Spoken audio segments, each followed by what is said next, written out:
Hi, my name is Gabrielle and I'm here today on behalf of Balanced Body. I'm a physical therapist and co-owner of Core Conditioning. We are a physical therapy, Pilates, and gyrotonic facility looking at rehabilitative wellness. So the segment we're looking at today is looking at pelvic stability. And when you look at pelvic stability, you really can't look at pelvic stability without also looking at pelvic hip differentiation. It's one of the things we see a lot of issues with, is that when you challenge moving the hips in all different planes of motion, that you're not able to stabilize the pelvis against those planes of motion.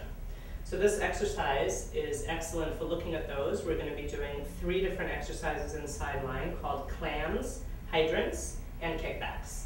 And those will be challenging all 3 planes of motion, transverse, sagittal, and frontal planes, which obviously you can't say someone has good pelvic stability unless they have good stability in all ranges of motion. So I'm going to have you lie on your side, and I have the reformer set up on one red spring. Getting into this position can be a little cumbersome to help the client, but for safety reasons, this seems to be the easiest way to get in. So I will actually have her help me by pushing with her bottom foot against the wood, and then I can pull on this and get this behind her knee. Okay, and then she can bend her bottom leg and bring both knees bent. So once I have her in position, then I want to look at her alignment once I have her set up in sideline.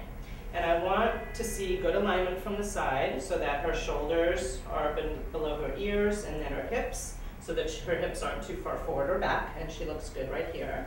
And then I also want to make sure that even to start, she's stabilized in a neutral pelvis in the frontal plane.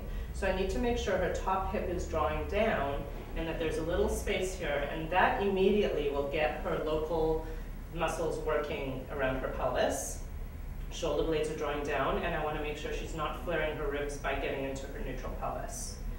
So the first exercise, Clams, she's going to keep her feet squeezing together and reach her knee up toward the ceiling, and the carriage will move as she does that. And she will only be able to go as high with her knee as she has hip range of motion. So not everybody's going to go the same range, because it just depends how much hip rotation she has. And that's all I want to see is hip rotation. And what people will tend to do to get more range of motion is roll their whole pelvis back to get their knee higher. So I mainly want to see that her pelvis stays absolutely still as her knee reaches up toward the ceiling. She's twisting her femur and draw it down. And I can even add a little bit of stretch for her and draw her knee and down. And go ahead and do one more. Exhale as you draw it. And inhale, lower, and she needs to be maintaining her stability here through all the repetitions. So next we're going to do Hydrants. Now for Hydrants, we're going to be looking at frontal plane, and I don't want the carriage to move here, and that's one of the challenges of doing this exercise on the reformer. So for this one, your whole leg as a unit is going to lift and lower.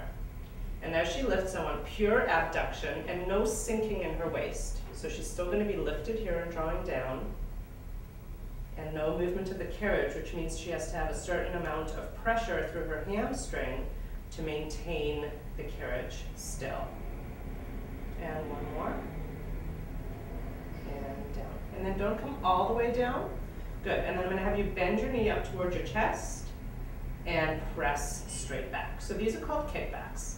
As she bends her knee in, I want to make sure she doesn't take her pelvis with her, which she is tending to do here. So I want her pelvis still long right here. And then exhale, press from here and reach back, good, without arching her back. So now I want to see hip flexion and not pelvic tilting, and back. And one more time, reach your knee in, and then reach back, bend your knees together, and rest. Good. So to come out of it, we do it the same way we came in. I'm going to have her reach her bottom leg to find the wood, which can be difficult. There it is. Press straight with that leg so that we can take this out and control the carriage back in. So as you can see, that exercise challenges all different parts of hip strength. We looked at hip extension, we looked at hip rotation. It challenges gluteus medius, which obviously is an important muscle because that's a hip stabilizer, which is also very important for pelvic stabilization, especially when standing. So I love this exercise. I love it on the reformer because it's moving and proprioceptive input is a little bit challenged, and we get to look at pelvic hip differentiation in all the different planes of motion. So thank you for joining us today, and I look forward to seeing you again next time.